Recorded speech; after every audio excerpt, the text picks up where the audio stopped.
So what's your opinion on Gotham City Research? Who are they? Give me some. Well, Gotham City is a bloke called Daniel Yu who lives in New York, and I think this is common knowledge. And I think he's done an extremely good job. He's written about, I mean, again, I think I said earlier about there are certain companies out there that would still be, sailing along blithely had it not been for people like Gotham City. Gotham City wrote a report which I think was absolutely bang on the money,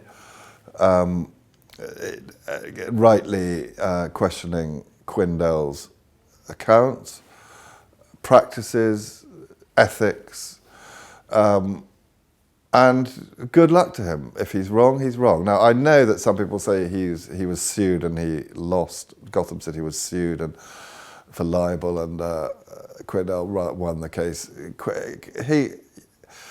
Gotham City could not be bothered to turn up in England and defend the case. They didn't defend it, perhaps they should have done, but in no way have they admitted any guilt or liability to what they've said. I think Quindell has been great fun over the last year and will continue to be good fun. There's an accountant's report into its financial health out there at the moment. There have been various rumours that an Australian law firm called Slater and Gordon are going to buy the whole company, or just the professional businesses side, or just some of the cases. The whole thing's right up in the air. But to return to Gotham City, I think Gotham City have done a good job. And the next company they did after that, Gowex, they were proved to be absolutely spot on. After the initial denials from the chief executive wandered into a police station and said everything that Gotham has said about me is correct, and handed himself in, and the company was suspended and went bust. And I think he's now, I don't know whether he's in prison, but he's now in serious trouble. And without Gotham, he'd still be happily stealing money in Spain, as he was doing for the last 5 years. Yeah. So good. I mean, you could argue that Gotham are manipulative and self-seeking. Well, perhaps they are. I don't know about the short positions or who Daniel Yu is working for, or what money he's personally made on Quindell. But I found his report readable and credible, and good luck to him. If he's wrong, he's wrong. You only need to be right occasionally for it to be. Well, no, you can. So that validates what he does, doesn't it? Really? Yeah, but I mean, you're always as good as your last report. You get one wrong, and people lose respect for you very, very rapidly. Now, you launch a major bear report on a company alleging all sorts of malfeasance, and you're wrong, then you're toast. Well, I don't think Gotham has been proved wrong at all. One of the big downside stocks last year was Quindell. Did it fall, was it pushed, or was it just one of those unfortunate market phenomena that come around now and again? Well, I think the big fall was on, from which it's never really recovered, was Gotham City's report, and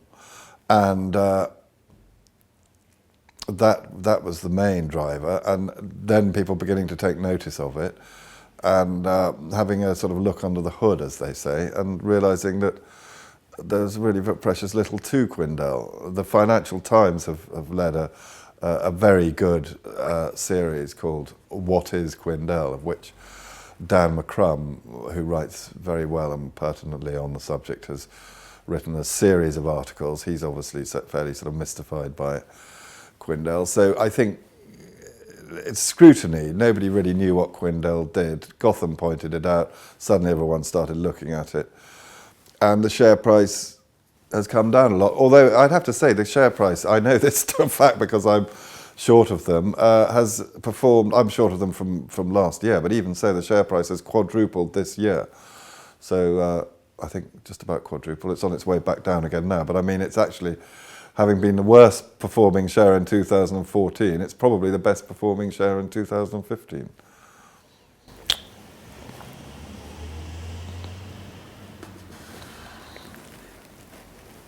When it hurts a lot of private investors and even AIM as a whole, do you think situations like that can be avoided in future?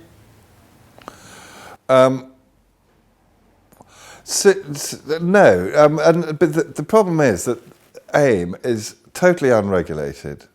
It's a gravy train for people who are nomads, nominated advisors and brokers and directors of AIM companies. The last person anybody thinks about is the retail investor. It's caveat emptor. You know, all you've got to do is raise money for these projects to keep the directors in fees. The AIM companies pay their nomads fees, so the nomads have absolutely no incentive to regulate the company. And I'll give you an example. There's a fraud that I pointed out on AIM called Naibu, which was quite clearly fraudulent. Nobody cared it was a fraud until such time that they stopped paying the non-executive directors their salaries. At that point, the directors then kicked up a fuss and tried to get hold of the chief executive, who's now disappeared. Can you believe it?